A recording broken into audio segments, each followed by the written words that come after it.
Hello, everyone. We are here with Patrick Day, actor, producer, and director, and we're going to talk with him about his career in the film industry.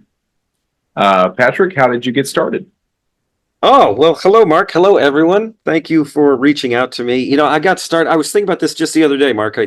I was thinking about my first actual attempt into this industry, and I'm going to bore you and take you back to Nashville, Tennessee, in the '70s. My mother had a bath shop that she ran called Bubble Bath Boutique, and that is not a joke. That is actually what her store was. And the woman next to her in Franklin, Tennessee, where her shop was, had a store next door called Craft Country, and they did this thing called Christmas Village, which was this big thing in Nashville where everybody at a certain time of year would come and they'd sell all their arts and crafts. Anyway, being a stay at home kid, latchkey kid kind of thing, my mom was at work. I followed her to work, and her friend at Craft Country said they were selling these craft geese or ducks, I believe. It was about this big and it had a stick through it. And she said, "Go walk around this area where we're selling all this stuff with this goose, and I'm going to give you a duck call." This is the first time I'm telling this story because I just thought about this the other day. I And love I'm it. walking around Christmas Village with all these, women dressed to the nines, because that's what you did when you went to Christmas Village. And I'm sort of using this duck call, moving this duck, and suddenly I see this crowd of people following me. So I'm like, I'm going to go back to the Craft Country booth because this is, the job, so to speak. And I realized that it wasn't just people following me. There was this country music star at the time you may have heard of called Roy Acuff. He was Oh, yes. the king of country music at the time. And I guess he had seen me with this duck and thought it was a real duck or goose and followed me back. And when I got back to, we call her Miss Evelyn, the woman that ran Craft Country. When I got back to her booth, I saw her eyes go as big as silver dollars. And Roy Acuff walked up to her and went, "I came to your booth because I thought that was a real goose, and that boy brought me here." And there was a whole crowd of people around me. I was like, I didn't even know this was going on. So I guess that was my first intro into this crazy acting world, feeling those accolades and feeling like I got my friend a solid, so to speak. She sold a few That gooses at that Christmas village. that is awesome. Roy Acuff, who would have thought? Right? Yeah. So from there, did you start auditioning, or did you?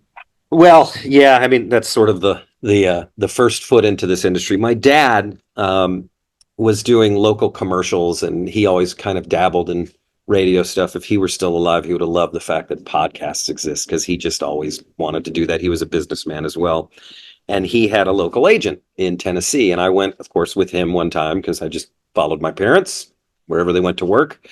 And I walked in, and the agent was like, "Would you ever be interested in doing something like this?" And I thought, I don't know, what does that entail, And so she said, "Well, we'll submit you," and sort of gave me an idea. And I got like a modeling gig for this place called Gatlinburg, Tennessee. Was like the first thing. It was like a still thing. And then I did a local commercial, and I thought, wow, this is really kind of fun. I was still at an age where, in Tennessee, you had to be 16 to get a job, but unless you were mowing lawns like I was doing at 10 and 11 or walking around with ducks at Christmas Village. And so I got, a pretty decent sized paycheck for this commercial. And I thought, this is really wonderful. And they'll allow me to work. And then when they were casting Huck Finn, which was about a year after that, my agent called and said, "There's this opportunity for this job I think you'd be perfect for, but they don't want a traditional Huck. But I pushed for you, and I want you to take this meeting." And I went to this meeting and really had no idea what the heck I was doing. And 3 months later, I'm on an airplane screen testing in New York. And then 2 months later, I'm shooting on location this wonderful project that, really changed my life, that I was allowed to be a part of that. So I guess that's the other side of the industry. Right. Where did that shoot, by the way? Maysville, Kentucky. Okay. Yeah, I never knew that. I thought the scenery. I've of course seen the project. I thought it was beautiful scenery. I just never knew where it was shot. I don't even think it's on the IMDb page for the film. It may not be, it was a PBS movie. So when they first did it, it was all owned by public broadcasting. Um, and it was a 4-part miniseries. If I don't know if you've seen the 2-hour version or the full length, but it was originally a 4-part miniseries. So it was a pretty super long role for the first thing that I ever did. And the people I got to meet, obviously, I couldn't be more grateful for that experience as well. But yeah, Maysville, Kentucky. And I think we were scheduled to shoot for 8 weeks. I think we shot for something like 12 on location. Yeah, my dad actually introduced me to this particular film when I was a kid. He said, "This is the best version of Huck Finn that's ever been made." He said, "You must sit down and watch it." And he had actually taped it on VHS off the television as it aired. And he had this VHS tape from the 80s that he had kept all these years, and he sat me down. I think I might have been reading the story of Huck Finn in school, and he wanted me to actually see. He's like, "This is the most accurate representation I've ever seen on film." And that's the first time I was ever introduced to it. Which is funny because when you played in Ernest Goes to Camp, I knew your face, and then when I watched it, I was like, "Oh, that's the guy from Ernest," and I was like, "This is awesome," as a kid. Oh, well, that's great. Well, thank your dad for me. That's a nice compliment. For sure, for sure. So, how was working with such industry professionals at the time as Sam Art Williams and Frederick Forrest? Really wonderful. As I said, I had no real training. I kind of drew the right straw and won the lottery, so to speak. And, I didn't really know, quite honestly, who a lot of these people were that they were bringing in. I just knew they were theater actors, mostly from New York, because Jane Iredale, who was the producer, she was originally from London, but she was living in New York. And so she wanted to get trained actors to be a part of the project, which is why they did the national casting search.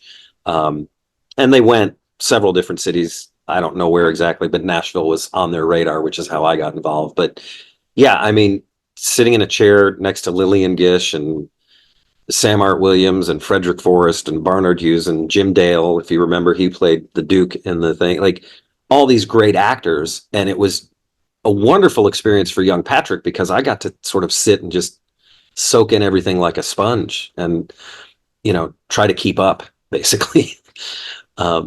One story in particular, Jim Dale would sit in the makeup chair and his warm-up was to recite Shakespeare, which is probably not surprising, except he would recite it backwards.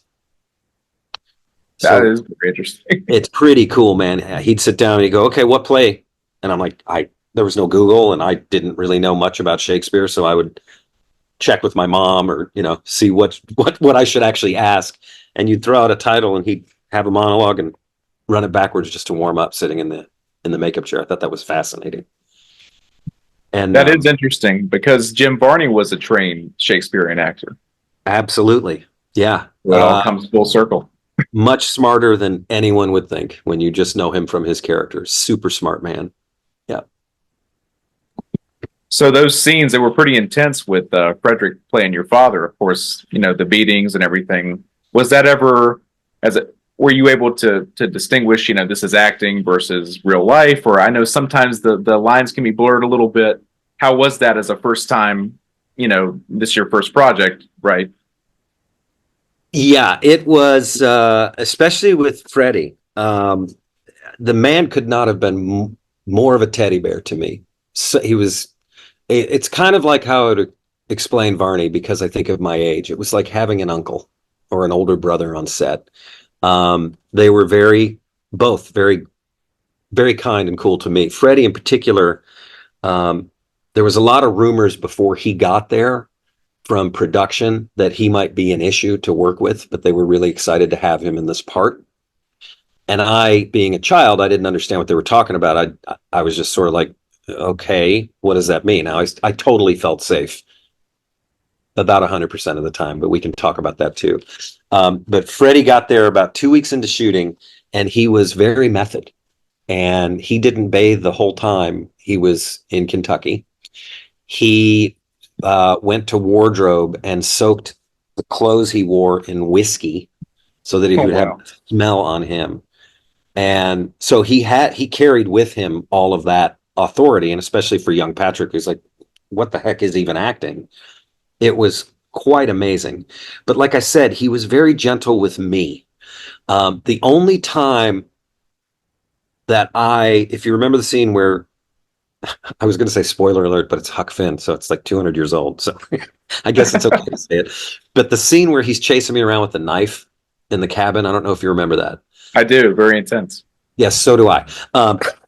That freaked me out because it was not only handheld, and we were in practical cabins that crew had built. This was mid 80s, so all this stuff was practical: the canoe, the raft, all of it. Now, some of the stuff, as I say that, on the river was shot practically, but they also rented out an old school and built a giant tank in this old school. So if you remember the storm stuff, that was all interior in a giant swimming pool. But the rest of the stuff, we were out there, man, it was on the Ohio River. Spoiler alert, not the Mississippi, because we were in Maysville, but you'd drift, you'd roll. I don't know if you've done a deep dive on Spielberg talking about when he first shot Jaws, but there's some very interesting things to consider when you're shooting on water on separate boats. Let's just put it that way. But yeah, the only time that I really the line was particularly blurred was with that knife scene. I say that there was one other night where my mom made me hide my eyes because we were shooting in the brothel. If you remember, when they throw the guy out the window and Yes. Yeah. Hap's body is found and he's naked. And so I remember sort of being like, I'm not allowed to go into this room, but I don't know why. And that was the extent of it. That is amazing.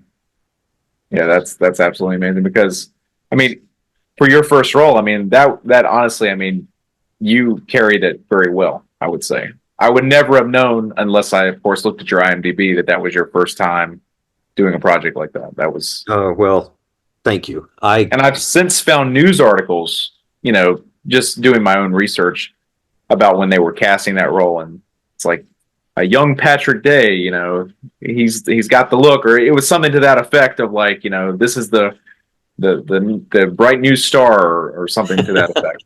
And I was like, yep, that definitely he definitely lived up to that. Well, thank you so much, man. That's very kind of you to say. I appreciate it. Like I said, I won the lottery, man. I walked into this room and it was the right look and the right time of my life. They wanted somebody that kind of grew up, going to creeks and fishing for crawdads and all that. But, there were certain things that I still got trained on. Like they had a coach on set 2 weeks before we shot to run lines and dialogue and all that. And then they'd have, the stunt people. They also had a guy to show me how to gut a fish and all that. I'd done it on my own, but I didn't know how to do it TV wise, so there was certain things that I knew skill wise. It didn't gross me out, but learning those things, they had the right people there for me. And, I noticed you're wearing your SAG shirt today. I want to give you one comment on that, just a shout out to our union. I became SAG through this film, but as you know, you don't become SAG until you get the job. It's one of those like, which comes first, the chicken or the egg thing. And so even though I was becoming SAG, I was not officially SAG. Our union was so great, man, because I'll never forget showing up to set in the middle of the boondocks, and suddenly there's a SAG representative that had flown to Kentucky, gotten their rental car, gone to our set just to make sure they were treating all the actors cool. Amazing. And that's just Absolutely. like a nod to, because you're out there and you're a kid and you're like, I feel safe, but there's that false sense of security, as you know, on any set. You get there and you're like, oh, it's been going on forever. Until you become a PA and then you realize, no, I was the first one there and this has only been happening for like an hour. No, that is amazing. Yeah. I mean, I'm sure there was like a good feeling when you saw that person or interacted with that person. It was like more of an at ease moment there. Absolutely. I definitely would have felt that myself. So when you wrapped this particular project, was it after that you auditioned for Ernest Goes to Camp? So well, sort of. There was a year in between there. What happened was we finished Huck. I was in the middle of my junior year, believe it or not. I know I'm tiny. At 16, I was 75 pounds and I weighed, I was 75 pounds and I think I was 4'8". That's what I am in Huck Finn. I was 16 years old. I got to Maysville the day of my 16th birthday.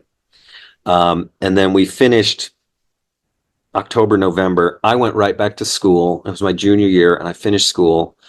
And then I finished high school and I started to go to a college, Belmont, in Tennessee. Belmont, it's now university. It was a college at that point. And I was doing theater locally around Nashville, and then Ernest came up somewhere in there. So it was about a year and a half between the two projects. But as you know, it took about a year for Huck to come out. So by the time Huck Finn came out, Ernest was casting, and at that point I'd gotten a little bit of a name in Tennessee, at least as a kid actor. And so that's what led to that audition. Also, Varney and I had the same agent in Nashville. And so I'm sure she was a big part of it. Her name was Becky Clark, one of my favorite agents of all time. Wonderful lady. Wow. Yeah. Full circle. Full so what circle. was that audition like for that project? For Ernest? Yes. Ernest, the first audition for me was in Betty Clark's office. That's where they were holding the auditions. And I remember going in and reading, and I don't remember how many people they were reading, but except for Todd Lloyd, I believe the rest of the kids cast all came from California. I know Andrew Woodworth was in San Diego or Portland at the time. So they did have a casting out in Los Angeles as well, because I think they wanted to get more city-fied group of people as the delinquents. And then, I got to play the punky delinquent with the Southern accent. So it sort of brought it all in. Maybe is what they were thinking. I don't know. I guarantee they were. Yeah, that sounds about right. But I actually never flew out to LA, flew out here for a callback or anything. I think I got just an offer because, Buster Cherry, who was part of Card and Cherry, John Cherry's his name. We all called him Buster. That was his nickname. And Coke Sam's, who produced it, they were in that first audition with me. I remember. I don't know if the casting director was there or not. So it might have been they were casting in LA as well as in Nashville at the same time. I'm not sure of that. But I met most of those guys my first day on set. So what was it like working with Jim? Oh man, how much time do we have? All the time. Yeah, he was kind, smart, caring, giving. It didn't even feel like you were around celebrity when you were, for me, because I just felt like, oh, we have the same agent and this is like a Nashville thing. I was more sort of starstruck by Lyle Alzado and John Vernon and those guys because, Jim felt more just like a kindred spirit to me, to be honest with you. And in the down times, I think because I was the oldest of the younger group, we became a little more buddy because I wasn't going to school like the rest of those guys. So I could hang out with him and I would get my education from him, basically, Yeah, that's actually the consensus that I've heard. I've met several people that have worked with him on different projects, and they all say the same thing. They say he was just a very kind, giving, and loving person to work with. And actually, one story in particular, Miguel Nunez Jr. told me he worked with him on Slam Dunk Ernest. And he told me that Jim Varney was the only person that he'd ever seen smoke weed and recite Shakespeare. So I said, well, that's quite a guy. I said, I wish I could have been in the room to see that. Well, I've seen, I'll give you a quick Varney story because I just, it so exemplifies, I'm sure, what you've heard and at least my experience. He had a ring. I'm not wearing it right now because I'm wearing my dad's ring today, but he had a ring while we were shooting that he had gotten because he had relatives over in Europe. He had come from, that's where his love of Shakespeare came. He had relatives and he said he had, calling to go back to Europe. And he had gotten this comedy tragedy ring and he was wearing that to set. He loved jewelry. And I'll never forget, we were hanging out and I was like, that's such a cool ring. And he clocked that I loved his ring. And after we were done shooting, several months later, it was around the holidays, and he called me and said, "We're all hanging out at the Third Coast," which was this restaurant. He goes, "Why don't you come down?" I was like, "Great, Jim, I'll come down. I'll see you." Yeah. And I went down there, and he had his ring taken to a jeweler, cut, made a mold out of it, and gave me a duplicate of his comedy tragedy ring. And I treasure it, man. I got it up in my jewelry box. Like, That is that amazing. did not have to do that. Like, who am I?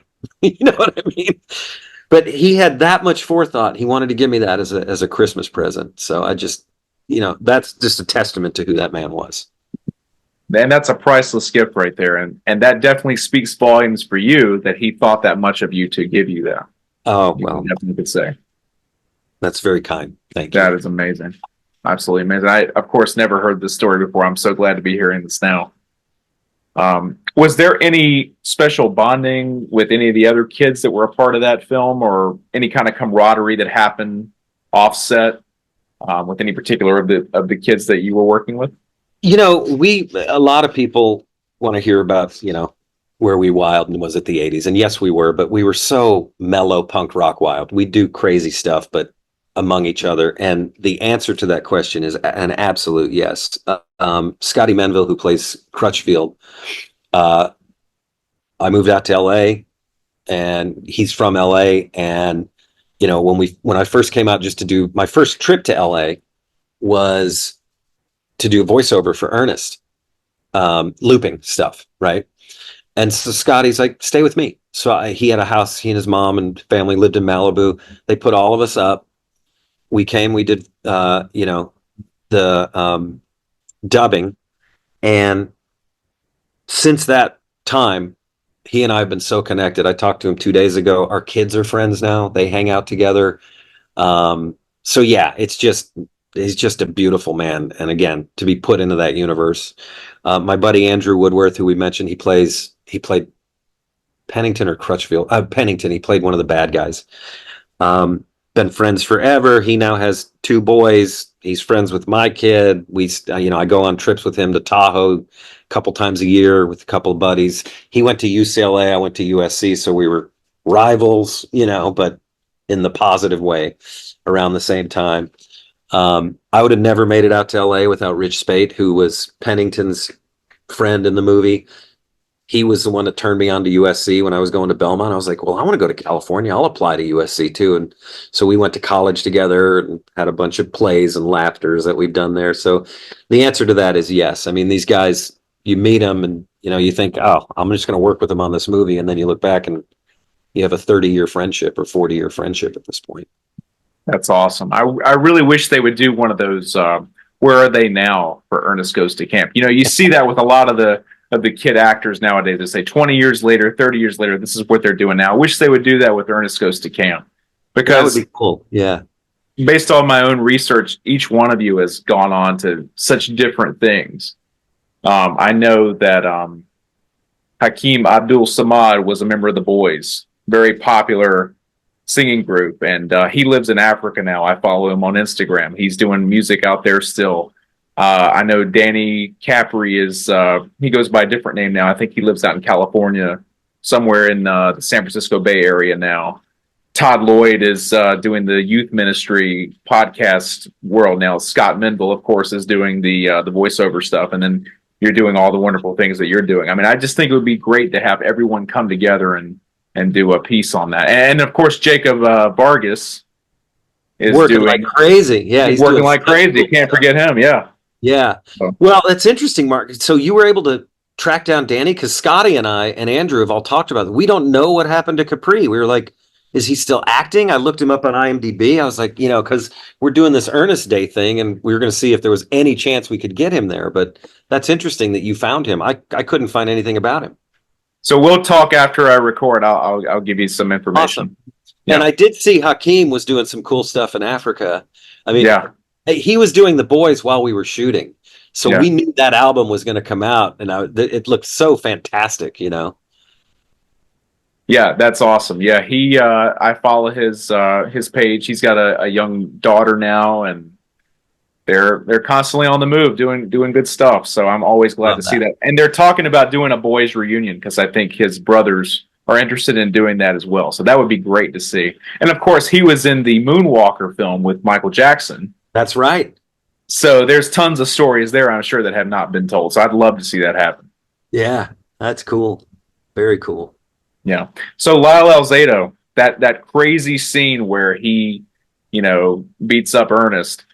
What was the energy like on set that day? Because I've heard of a story where he broke Jim Varney's nose. I didn't know if that was a rumor or if that was the truth. I don't know if it was actually broken. I've heard that story too. I know he connected, but it was a total accident because I was there. So they were working out the stunts, and I just think, somebody got a little excited or something like that. There was no bad blood. As a matter of fact, Alzado couldn't have been cooler, man. Again, you go to set and you hear, it's kind of like we were talking about with Freddie, like you're hearing all these things like, be careful, this guy was a big old teddy bear. I remember him inviting us to his hotel room to watch like movies with him and stuff. Like, who does that? You usually want to run from kids when you're working on a movie. Not me, because I teach kids, but most adults I would think would be like, we don't want to deal with these kids. He couldn't have been nicer. As a matter of fact, I saw him when I moved to LA. I was on a short-lived television show for a while that the newly Fox network had put up. It was a soap opera for teenagers. And it was right before 90210 came out. So that'll tell you what was going on there. They did an everyday soap that was scheduled in the afternoons, and they were test marking it first time ever for teenagers. And we shot about 95 episodes of this thing and thought it was going to go great. And in the middle of our second season, when we got picked up, they came down and they said, we're done for the day. I was like, no, we haven't done coverage. They're like, no, they pulled the plug on this thing.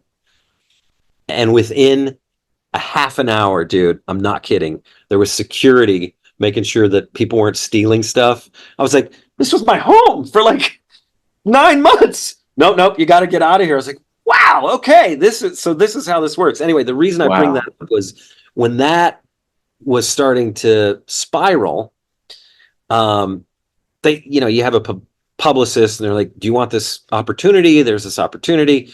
Well, Lyle Alzado had opened up a club here off of La Cienega in Santa Monica called Alzado's at the same time our show was about to premiere. And they're like, Patrick, we want you to go to this thing. And I was like, oh my God, it's at Alzado's. Could it be the same thing? And I went to the opening, and of course it was crazy because there were photographers and people, and he looked at me, he goes, Patrick, oh my, he couldn't have been, I thought, this guy's never going to remember me. It's been like 3 years. I'm not a little kid. I'm becoming a man, He targeted me. He came, Patrick, you got to come when it's not crazy. You got to come back and see me. And I'm so excited, full of life, full of energy. And I was like, oh, that's awesome, right? And did the whole thing and the dance. And then about a month later, it was an afternoon. I had a buddy that was on the show with me. I was like, let's go swing by Alzado's and get lunch. And he was there. And it was really quiet. And I didn't want to bother him because I thought he was busy. And I saw him at the bar, and it's one of those things where, when you got a little bit of heat on you, are people recognizing you? Are they not? Or do you know somebody? There's this weird thing that kind of happens, right? Especially as a young person. And I saw him look at me, and then I saw him look away, and I was like, oh, he's too busy. I'll come back, right? It's his restaurant, and I don't want to do that. And then I saw him look again, and I never went over to him. I paid the check. I said, we'll come back when he's not busy, And it wasn't like a couple weeks later that all the news started to break about what was going on with him mentally. And I wonder, I mean, there's no way to prove this, but there's no deep dive study been on this, but was it concussions? Was it steroids? Was it the combination? Because, we got into all that much later. But Alzado, shortly after, it was like he couldn't remember, but he could remember. So I don't know if something was going on in that moment. I'm not sure. Anyway, I wound up never getting back to the restaurant before it closed like a month later. So I don't have an answer for you on that. But I do remember it was like night and day seeing him and then seeing him again and him kind of being like, do I recognize this guy? So. When you saw him that second time, had he started to lose hair and like shrink in size? Well, he had the best thing I can say is a do-rag. He had one of those on his head. And I just thought, well, it's kind of trend, Axl Rose wears that. Yeah. But I wonder if that was something going on if he was having surgery, because he was pretty tight-lipped about it. No one was talking about that stuff at that point. Yeah. Yeah, I've seen a few news tapings that he had done where he had come out and said, if I could save one kid, I would hope that they wouldn't have to go through what I'm going through. And that was right at the end when he passed. So, I mean, he did that, like you were saying, like he didn't say anything about it until right at the very end. But he And did say a few things. it was Yeah. so fast too, man. Like, I mean, of course, now you look back and the years just seem like they click. But even at the time, I was like, I just saw him. We just went to this restaurant. It just opened. How is it closing? And then, it was not long after that I heard what was going on. So, Well, correct me if I'm wrong, but that was one of the first times where an athlete's death had been attributed to the steroids, or at least that's what they were trying to say. did they actually say that? Maybe after he Yeah, passed? the story they kind of ran with, is that the steroids caused the brain cancer that ended his life. But I don't remember ever hearing about it prior to his life ending. I don't know. Yeah. I don't know. I think he was one of the first that at least in the NFL that they came forward and said it was the steroids. So Yeah. it's just very sad stuff. I mean, I know his son is still alive. His son is out there. I think he works, a regular job or something like that. But a couple of specials that they've done on his life since then, his wife, the lady he was married to when he passed, and his son have come on the documentaries and spoken about him. That's So, good. It's just so sad, man, because there was, yeah. you see him in that movie and he's just so gigantic and full. And obviously you look at some of the stuff he was doing on the football field and you're like, how can anybody like that go that quickly? Yeah, but he was a good guy. Like, he did very much like Jim Varney did. He went to children's hospitals and saw sick kids and really spent time. And I think he was just one of these gentle giants, honestly, from everything I've seen.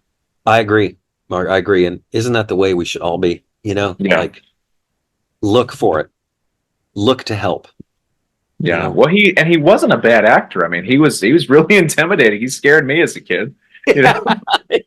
He had the chops. He did. He sure did.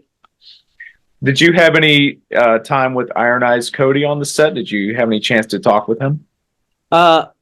Briefly, he pretty much stuck to himself. And of course, you probably know the history of that now, which we didn't know. But yeah, I think he was on set for maybe a day or two, and we were all, weirdly enough, he was the one we were all supposed to treat with respect. We didn't get that speech from any other ADs or producers or anything like that with anybody else. But with Iron Eyes Cody, like, you guys really, and it could be that was later in the shoot and we were starting to be jerks, I don't know. but we were all sort of told not to get in his zone necessarily, and it works for the movie because that's the spiritual part of it. So it's kind of nice. I don't know if they thought that all out. That might have been an agent that said he didn't want to deal with kids, he's a little elderly. Yeah, I wonder. Yeah, I'd always heard that he was actually not Native American, that he was actually Italian American, and that he kind of adopted that way of life. And of course, everybody knows him from the famous commercial where he's the one tier, and everything like that. So I just wondered if he was always like that, or if he was, that was just a gimmick. Well, look, not to be too judgmental, but it might be a little bit of both. Some people might call it character acting. Some people might call it running from a public lie. I don't know. I mean, at the time, I don't know if that would have been frowned upon. I think that's just sort of, oh, I'm an actor and this is how I get work. But it is weird. It is weird that he's the voice of, arguably television's Native Americans in the 70s, and he was this, Italian guy from the Bronx. The more you know, right? Stranger things have happened, I guess. So before I get off of Ernest Goes to Camp, was there ever a premiere or anything? And the reason why I asked that is because as doing my research, I found this photo of a lot of the cast, the children's cast from the film. with Stevie Wonder. You were not in the photo, unfortunately, but everyone else was Stevie Wonder. And I was like, is there a backstory here? Was there a premiere? Why was Stevie Wonder involved with the cast of Ernest Goes to Camp? So that's a great question. You have done your research, my friend. So I took that picture. I think I took that picture with my Kodak disc because I had just gotten a Kodak disc and I was all excited about it. Hakeem's mom, I guess through the music industry or maybe through her experiences, knew Stevie Wonder when he was coming into town and playing at the Municipal Auditorium. So she got us all tickets to go backstage. And I mean, I blew it. If I'd have known at the time that this is the legendary Stevie Wonder, but I was so more interested in my damn Kodak disc camera and taking a picture of my buddies that I was like, I'll take the photo, but I'm not in it, But what a legend. So yeah, we all went to that concert to see Stevie Wonder play. And that's where that photo came from. He did not come to set. That is awesome. I didn't know if it was a premiere photo or not, but I saw the photo and I was like, my first thought was, why is Patrick not in this photo? This is so weird. Yeah, that's my first thought too. And now that I know the reason, I'm like, oh my God, I'm sure you have regret about that now, because it's like, why wasn't I a part of this? Why didn't I give this to some random person and say, hey, take a photo of all of us? Right? Yeah, that would have been something. Yeah. Wow, that's amazing. The more you know. Well, after Ernest Goes to Camp, I yesterday actually watched the Freddy's Nightmares episode that you did. I'm sorry. What an interesting. Well, no, it's a very interesting plot line there, especially with you turning round and round shirtless on a wheel. It's like the wheel of misfortune. Yes. Yes, and Andrew plays the lead in that. Did you know he does? That was crazy. Pennington. Yeah. So we were. I don't know if we were actually roommates at the time because, like I said, he lived in San Diego, but he'd come up for auditions and crash with me. And for like a summer, we were roommates. I don't know if it was during that or we just happened to meet at like a callback. That was a fun show. Again, I mean, man, I've been so lucky. Robert Englund couldn't have been cooler. Without the mask, you're sitting down just talking to an actor in a green room of a play you did. He's just, and he was looking to do other things, but he was also accepting the fact that what he's doing is pretty cool. And and this guy's at the height of, it's the 80s. He's the height of the horror genre. The guy couldn't have been more grounded and cool. And I find that a lot, man. I find the ones that have the egos are the ones that haven't been doing it long enough. Usually, I would agree. Yeah, is that your experience too? Like 100%. The ones that have to pretend, sort of, you go, "Whoa, what is that?"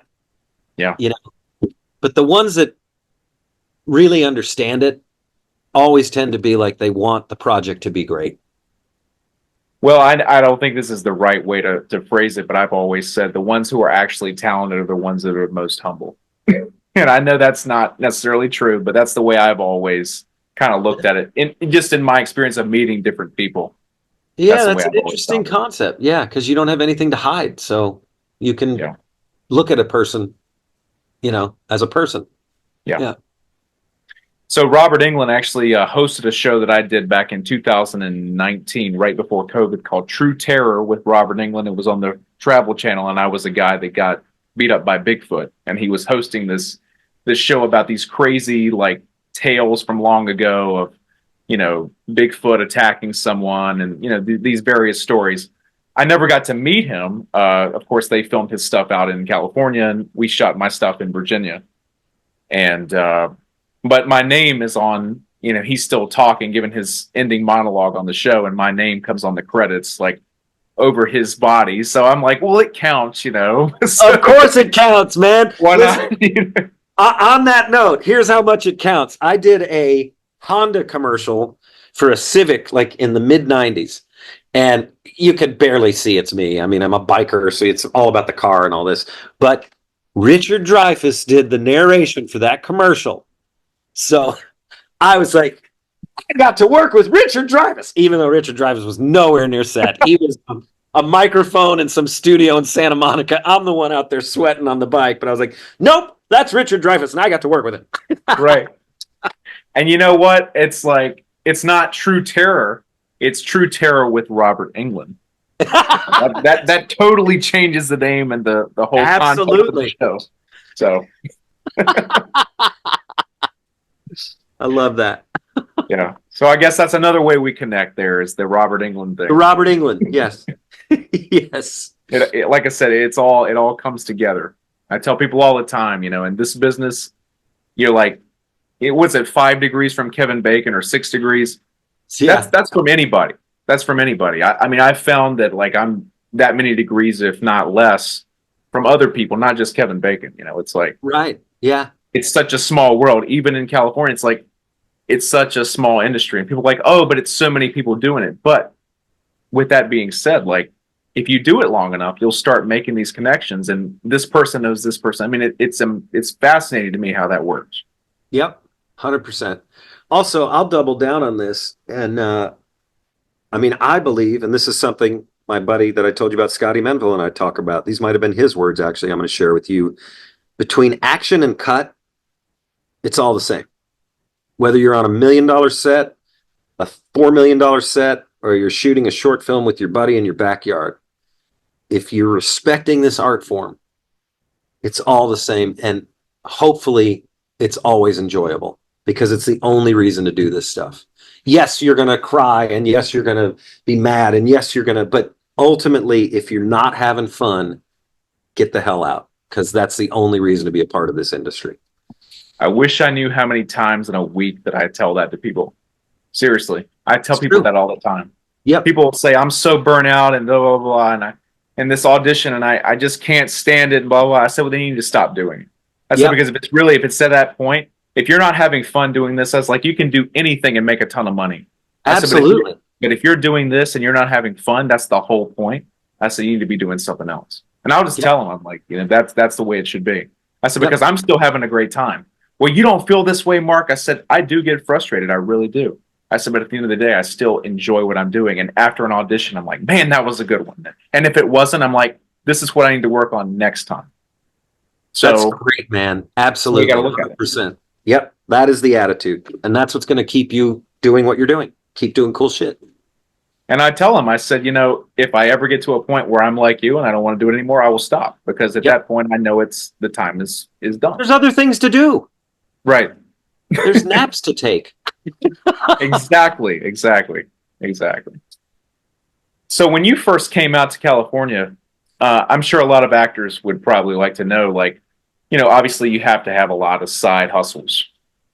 This industry is like, it's filled with side hustles, the need to do side hustles to maintain a steady income while auditioning, in between gigs and everything like that. Did you ever have any like interesting like side hustles that you had personally when you first came out of California, or were you very lucky? So many, Mark. So Really? many. And honestly, I think even more so. Tell me if you agree with this. Side hustles make us better actors. 100%. Because 100%. if you don't experience life, how can you reflect life? And that's what our industry is for. I have been a clown at a kid's birthday party. For a couple years, I loaded trucks at an expendable production place just to get to learn equipment. That was a tough one, because you're, on Sunset Boulevard hanging out with the unhoused and former criminals and loading trucks and fighting rats and getting to know the unhoused, and also loading trucks for commercial auditions that you just went through a callback and you see the production board comes back and you didn't get that one because the other guy's picture's on it. Okay, well, I'm going to go clean off the tables.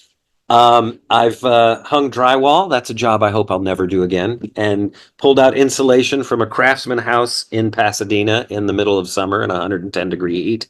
I put on a rubber head and ran around Universal for a little bit in between movies as Wolfman, and maybe I forget what else I did there. Not Frankenstein. I wasn't tall enough. I did the Rocky and Bullwinkle show there for a while.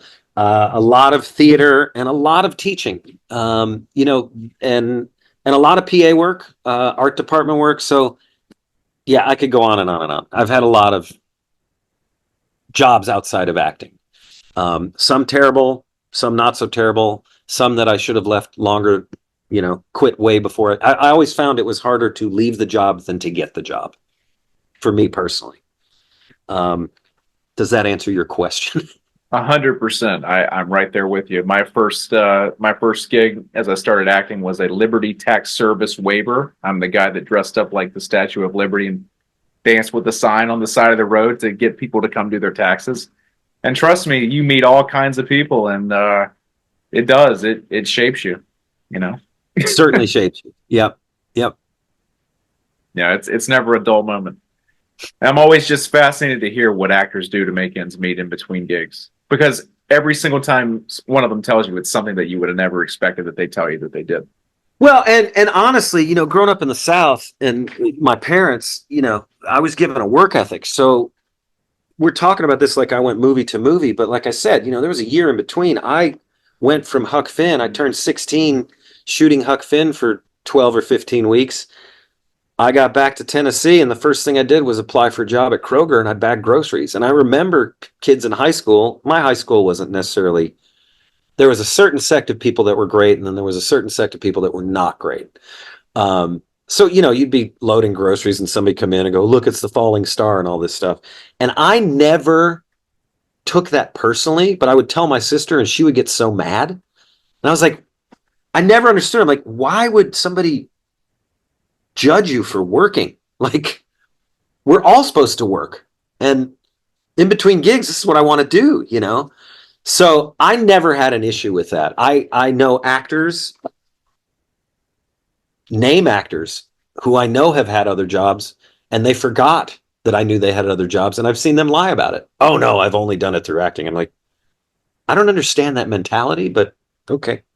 Well, wasn't there a Cosby Show actor back in 2018 who was working at Trader Joe's, and somebody, I don't know if it was Yes. TMZ or somebody, took his picture, and there was all this, flack. Oh, well, like you were saying, like the failed star or whatever. And it's like, no, this man is working. And Tyler Perry, God bless him, heard that story and gave him a role on one of his Oh, I series. love that, man. That's Yeah, great he to did. hear.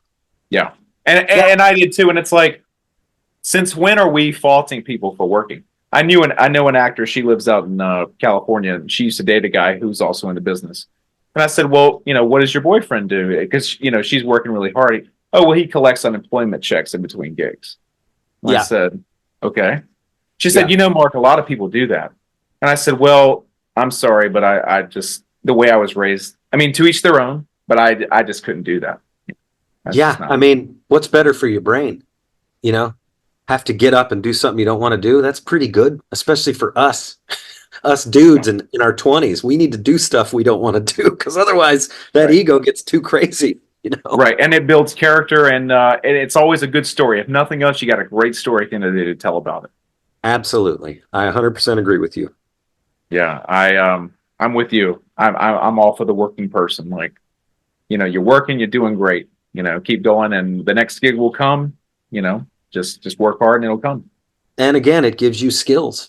How are you going to play these blue collar workers if you've never had a blue collar job? I mean, my thought was I got out of college with a degree and I needed to learn equipment. So best way to do that is to work at an expendable place, because USC was not teaching me the stuff that I needed practically to get on set.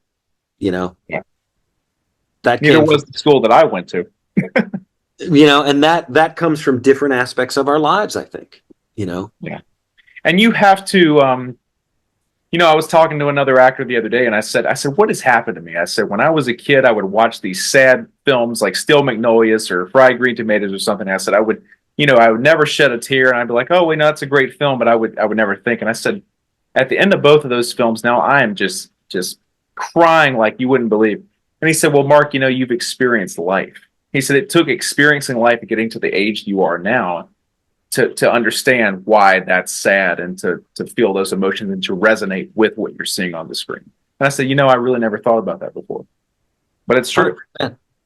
I think, on a separate note, I think that what we do as actors is important, even though outside forces will always tell you, actors, get out of here, dogs and actors not allowed, all that. But people go, well, why is it important? Well, I'll tell you, and you may already know this. I think that what we do, if we're doing our job, is we'll read a piece of work somebody else has written. If we're doing our job right, we'll go into our heart and we'll go, how does that make you feel? Where in your life did you feel something like this character? How do you connect to this character, right? And when we do that, and we sort of go into our stuff and we share that with people, oftentimes there's somebody in that theater audience or somebody in that watching that movie or that television show, and they go, oh my God, I felt like that. The way that actor, the way that story is being told, I can relate to that.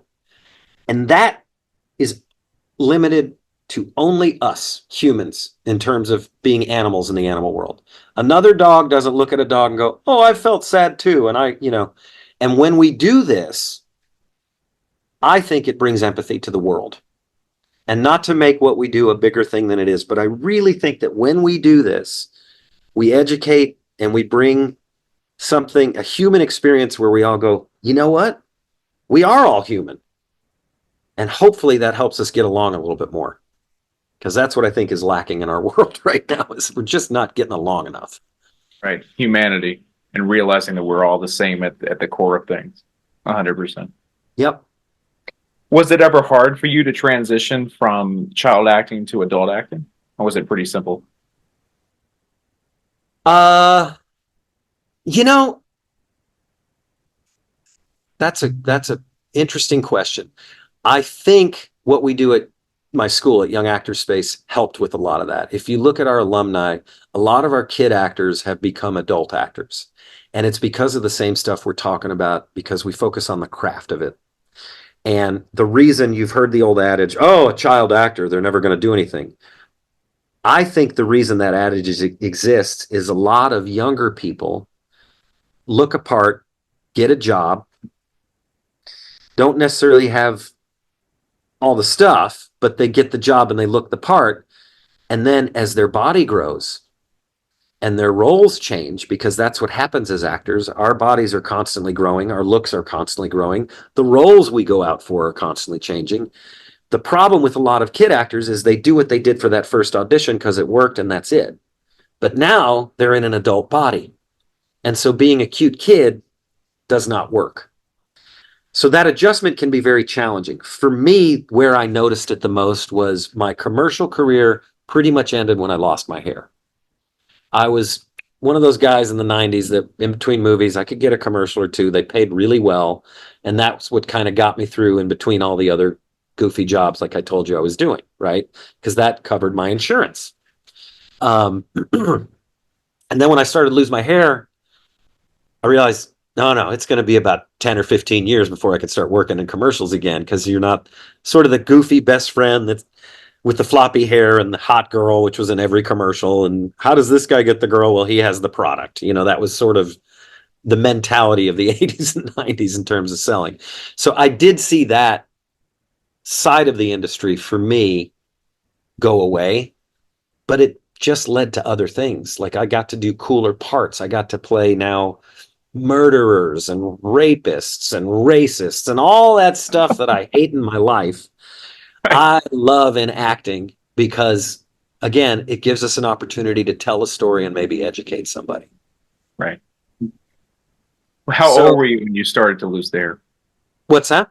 How old were you when that started, when the hair started to go? I think my mid-20s. Actually, my buddy Adam Carl, who's also an actor, I did a play with him, and he cast me as a prisoner. And he's like, we're going to shave your head for this role. And I went, okay, great. I'm down. I want to shave it. And I had the long, 90s hair.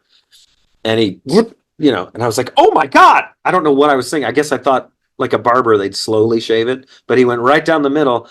And once I shaved my hair, it never grew back 100%. So don't shave your head if you're worried about losing your hair. Mine's already going, and it's going the natural way. So perfect. A little late for that. But I'm embracing it. You know what? I'm embracing it. That's the way. You look around. I saw a bumper sticker. It says, I'm not bald. It's just a solar panel for a sex machine. I'm like, oh, oh, that's a good way to look at it. That's what I'm going to tell people from now on. Yeah, I'm with you on that. I mean, it leads to a lot better parts. And I've actually been typecast a lot of villains throughout my life. And I can only see that, continuously happening now from now on. So, and those are the juicy parts, man. They are. I'm sorry, but I was never really the leading romantic guy. And In my 20s, I was bummed about it because I was, looking to find dates. But boy, howdy, as an actor, the best roles are the character roles, I think. I think personally. My favorite actors are the character actors. I'm forever the guy who's looking for the character actor in a film. I don't. I could care less about a name. I mean, some of them are really great, but I'm the type of guy where I'm looking for the character actor every single time. That's because you're an actor. Yeah. Yeah. You Yeah. see it, you get it. I'm looking for like Stephen Root, Stephen Tobolowsky, and Sam McMurray, those type of guys. That's who I'm looking for in everything I watch. But Absolutely. that's who impresses me. And you say those names to people, and they're like, "Wait, who?" Who? And then you show them a picture, and it's like, "Oh, well, that guy. Well, that guy is the guy you see in everything you do. He works more than Tom Cruise. He works more than Nicholson or anybody, but you never know his name." And I was like, "That needs to change." Because these are the guys that carry your film or television series. Yep, I agree. Totally agree. That's the juicy stuff. Yeah, I wish there was more emphasis on those actors. But Maybe, hopefully. right. So tell me more about Young Actors Space. How long have you been involved with them, and what did they do? So I got there right out of college. I knew I wanted to teach. As a matter of fact, my first day at USC, I can't believe I did this. I don't know where this came from. I sat down with the teachers, and like I said, I'd been going to Belmont University, and I knew I wanted to get to California. The way to do that was to convince my parents that I was coming for college and not this entertainment industry. So it did work out, and I met with these professors, and I sat down with this guy who's wound up being one of my favorite professors, John Blankenship, who was at SC. Didn't know who he was. We sat down. He said, "Okay, you wanted to get in the BFA program, but if you get in the BFA program, you don't get to transfer your units from Belmont." And I said, "Well, I don't want to do that because I just spent a year doing this." "Well, it's a BFA program. You got to be with the same people." I said, "I don't want that." I said, "I want to get a directing degree." And they said, "We don't offer that." And this is the part where I can't believe I did this. Just stupid being a kid. I said, "Well, why not?"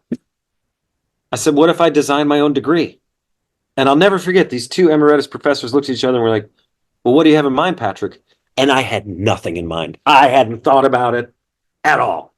And I just started to improvise. I went, "Well, I'll tell you what, I'll direct however many shows you tell me to per semester. I'll reach out to BFAs and BAs and MFAs, and I'll let you know what shows I'm doing, and you tell me the space, and I'll direct them."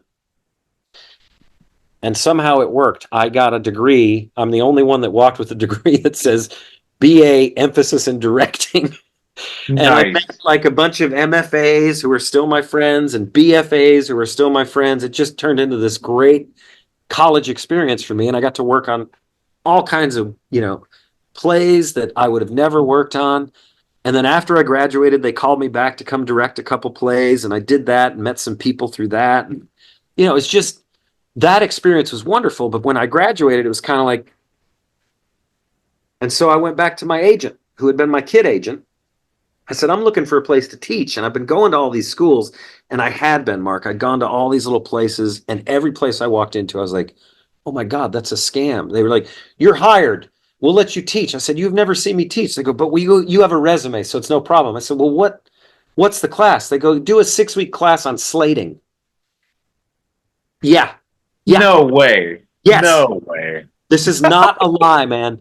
And so I was like, done, not going here. And I couldn't find any place that felt legitimate enough that would take me seriously, right?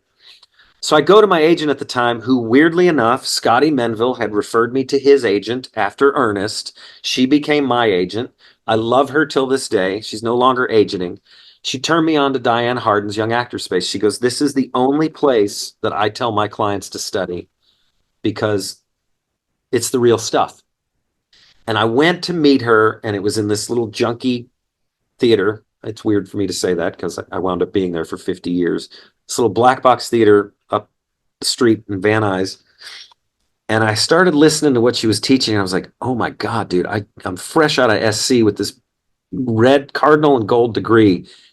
And what they're teaching in there is the stuff I was hearing on set before I went to USC. This is the real stuff." And then the door would open, and it was the mid 90s, late 80s. every face, you're like, I've seen him, I've seen her, I've seen them. These were small classes, but for kids. And at the time, there were 4 channels: ABC, CBS, NBC, maybe some cable stuff, but there was always a family, on those night shows. And I'm looking at these kids, I'm like, yep, they're on that family show, they're on that family show, they're on that. I'm like, this is a motherfucker. And I never left. I just sort of was like, this is where I got to be. And I started teaching there. And then when Diane, who started the school in 2002, wanted to get back to teaching in New York. So she started teaching in New York. Her partner at the school, who was her partner in management, Nora, took over. And then in 2008, when the economy tanked, Nora was like, I'm done. And so I was like, okay, I've been kind of a hippie my whole life. Now it's time to be a businessman, I guess, because she's like, you can either, there's no job, or you can take over the business. I was like, and it was a ghost town, man. It was a ghost town, 2008. And so I was like, here we go. And I will tell you, it is the second best decision I ever made in my life to go ahead and do that. It has been so rewarding for me to be a part of that, continue that tradition. That is the amazing. First smartest thing I ever did was to quit smoking, hands down. But that was the second smartest thing I ever did. My mom would agree on that first part. That's amazing, though. That's absolutely amazing. I mean, I've definitely visited your website. I've seen bits and pieces of what's going on, and I think you guys are doing great work there. Well, Absolutely. thank you. It is a gift, man. It is a gift every day to be able to work. Well, you get to work with actors and kids, and most of them are referrals, which is also nice because they do the work, because they know that the agent sent them and they want to know that they're getting the report. But I think even if they're not referrals, they do the work because it's still fun, as long as you keep it fun, So yeah, it's been. I definitely could have benefited from that as a kid. I wish Me I too. could have been there. Oh, I wish it had been there. They weren't. I mean, I really think Diane, and that's how she got her reputation. She was the first in the industry to really teach real acting, not kids being actors kind of stuff, which is why all her kids were working. That's absolutely amazing. I mean, of course, on the East Coast, I mean, I'm sure New York has a few options, but of course, growing up as a kid, I was just told, yeah, just do plays. You don't need any training or anything. Just do plays. And it wasn't until I went to a 4-year school that I actually got some legitimate training. but I have to say, I mean, for though, and now it's different. Since COVID, all this stuff, most of these auditions are on Zoom, so there's more opportunity for people that aren't just in LA.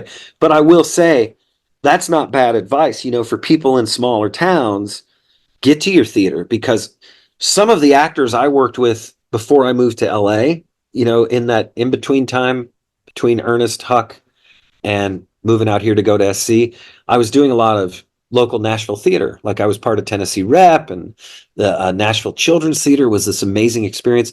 I still have actors that I worked with that were adults then that I still connect like you with on Facebook. And I'm telling you, man, when I got out here and was doing theater, I was like, this doesn't beat the kind of work we were doing in Tennessee. Like I thought, oh, once I get to LA, it's going to be real. The actors I knew in Nashville were, really good, really talented, and pushing some real envelopes. Now, I'm not in necessarily a theater town, but I have had the, benefit of working at the Taper and some of these bigger theaters. Talented people, you're in the room and they're like, oh, that person got an EGOT. You're like, oh shit. But I go back to my stuff that I was doing at the Barn Dinner Theater and at the Nashville Children's Theater and the stuff we were doing in Tennessee. And man, I will say those are some of the best theatrical experience I've had in my life. And I would agree with some of the plays that I did locally as well. I mean, I still talk about it to this day, and that was, shoot, I was just a kid when it happened. I still keep in contact with a lot of these people, and they none of them have pursued it further except for me. But they're always like, "Oh, I love seeing what you're doing on Facebook, and this is what I'm doing." And oh, tell me what you're doing. You're a doctor. That's amazing. I know nothing about it, but please tell me all about it. It's like, it's just amazing to do that. Yeah, it's a pretty remarkable thing, man. And you know this being a theater grunt. No matter where you go in the world, doesn't matter if you speak the same language. When you walk into the theater and you meet those people, correct me if I'm wrong, but for me, it's always the same energy. It's like, oh yeah, this is your tribe.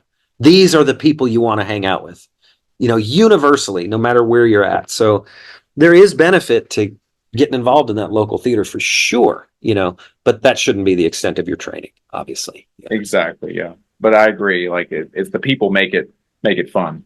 Yep. Is there a project that is you're most passionate about that you've been involved with in all your years of doing this?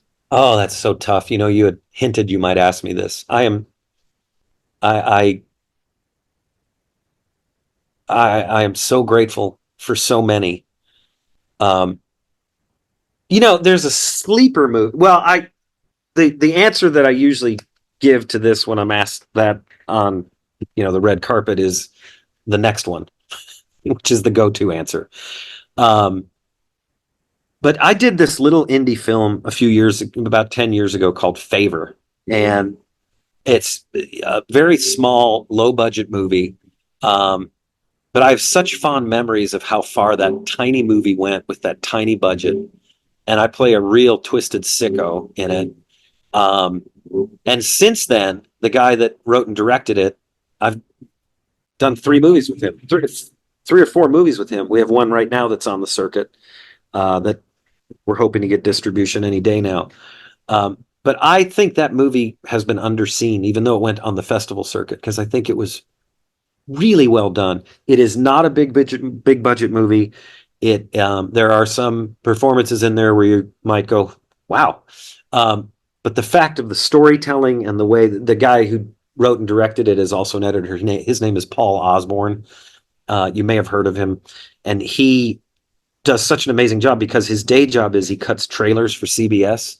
So as a director writer, he can do a low budget movie because he's cutting it as he writes it, and he knows how to cut corners to get the same idea in the story with what he's got available to him. And it's really amazing to watch this guy work and to see, when we go to these festivals now, you're sitting on these next to these filmmakers like, we had no budget. Our budget was $1 million. We're kind of laughing in our throats because we're like, whoo, we could make 7 movies with what your budget is, Of course, you don't say that.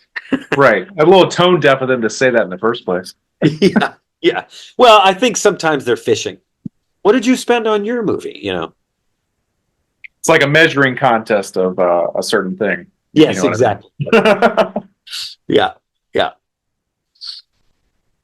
Well, Patrick, I really appreciate you coming on here and talking with me about your life, your career, and everything that's happened with you in the acting world. If you don't mind staying on for just a few more minutes after we stop recording, that'd be great. I'd love to talk to you about a few other things, but I just want to say thank you so much, and I've really, really enjoyed this. Hey, thank you, man, for taking the time. I really appreciate it. Thanks for reaching out. And absolutely, I'll hang out. We can talk about stupid stuff. Thank you so much. All right, take care. You as well.